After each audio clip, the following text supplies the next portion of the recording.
قوم عاد ایک ایسی قوم گزری ہے جس کی ہلاکت اور تباہی کا واقعہ قرآن کریم میں بھی آتا ہے۔ اتنے طاقتور لوگ تھے کہ 40 سے 60 ہاتھ دراز ان کے قد تھے، 800 سے 900 سال تک کی عمریں، نہ بوڑھے ہوتے، نہ بیمار پڑتے، نہ دانت ٹوٹتے، نہ نظر کمزور ہوتی، صحت مند و تندرست و توانا رہتے، سوائے موت کے صرف انہیں موت آتی۔ اللہ نے ہود علیہ السلام کو ان کی طرف بھیجا، اللہ کا پیغام دیا، اللہ کا ڈر سنایا، تو کہنے لگے کہ ہود، ہمارے خداؤں نے تیری عقل خراب کر دی ہے جو تو ہمیں اپنے ایک رب کی طرف بلاتا ہے، بھلا ہم تیری باتوں میں آ کر اپنے باپ داداؤں کا چال چلن چھوڑ دیں، ہم بتوں کی پرستش کرنا چھوڑ دیں؟ اگر ہم تیری بات مان لیں ہم تو بھوکے مر جائیں گے، جا جا کے اپنا کام کر، ہمیں نہ ٹوک۔ انہوں نے ہر طرح کی نافرمانی کی۔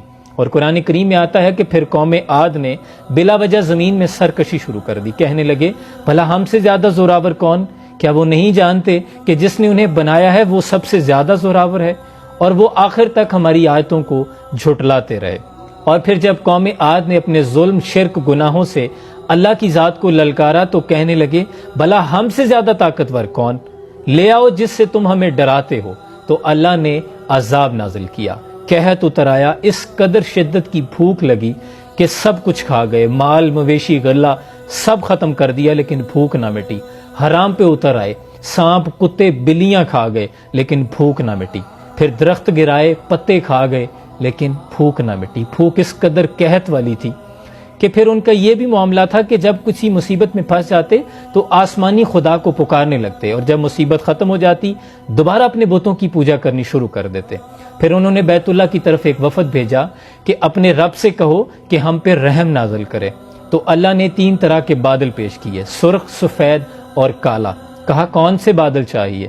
تو کہنے لگے کہ سرخ میں تو آندھی ہوتی ہے، سفید خالی ہوتا ہے اور کالے میں بادل ہوتے ہیں۔ مشاورت کے بعد یہ کہا کہ ہمیں کالے بادل چاہیے۔ اللہ نے کہا واپس لوٹ جاؤ، کالے بادل آ جائیں گے۔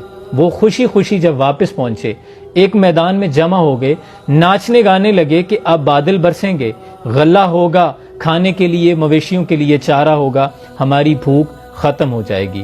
لیکن آج وہ دن تھا کہ اللہ نے فرمایا کہ یہ وہ عذاب ہے جس کا تم ہود علیہ السلام سے کہتے تھے، اور وہ دن آن پہنچا جس کو تم للکارتے تھے۔ قدر تیز آندھی اور طوفان چلا کہ 60 ہاتھ دراز قد والے لوگ تنکوں کی طرح ہوا میں اڑنے لگے، اور ہوا اتنی زوردار طریقے سے ان کے دماغ کے ساتھ ٹکراتی کہ دماغ پھٹ کے جسم کے ساتھ لٹکنے لگتا، اور کچھ لوگ ڈر کے غاروں میں چھپ گئے کہ ہم بچ جائیں گے، لیکن رب کا حکم تھا، ہوا بگولوں کی صورت غار میں داخل ہوتی اور لوگوں کو اٹھا کے باہر پٹک دیتی۔ اور اللہ نے فرمایا فَهَلْ تَرَى لَهُم مِّن بَاقِيَةٍ، کیا کوئی باقی بچا ہے؟ اللہ نے اس قوم کو تباہ کر کے بتا دیا کہ جو قومیں اپنے رسول و نبیوں کی نافرمانی کرتے ہیں، اللہ کے حکم کی نافرمانی کرتے ہیں، تو پھر اللہ ایسے ایسے عذاب نازل کرتا ہے کہ ان کا گمان بھی نہ ہو۔ کون سی ایسی برائی ہے، وہ کون سا ایسا گناہ ہے جو آج ہم نہیں کر رہے؟ قوم عاد میں جو برائیاں موجود تھی کیا ہمیں نہیں موجود؟ کیا آج ہم اپنے گناہوں سے رب کو نہیں للکار رہے؟ ابھی بھی وقت ہے کہ توبہ کر لیں۔ ہمارے ہاں کون سی برائی ہے جو نہیں ہو رہی؟ جنسی زیادتیوں کے واقعات ہیں، ملاوٹ ہے، جھوٹ ہے، دھوکہ ہے، نفسا نفسی کا عالم ہے، ہر کوئی مال جمع کرنے میں لگا ہوا ہے۔ ہم اللہ اور رسول کی نافرمانی نہیں کر رہے۔ یہ سیلاب جیسی آفتیں بھی تو ہمارے اعمالوں کی وجہ سے ہیں، گو کہ اسے مس مینجمنٹ بھی کہتے ہیں، لیکن ہمارے حالات اگر تنگ ہو گئے ہیں، ہم بطور انفرادی اپنی زندگیوں میں دیکھ لیں تو کس قدر مشکلات کا شکار ہیں، کس قدر پریشان ہیں، تو کیوں توبہ نہیں کرتے؟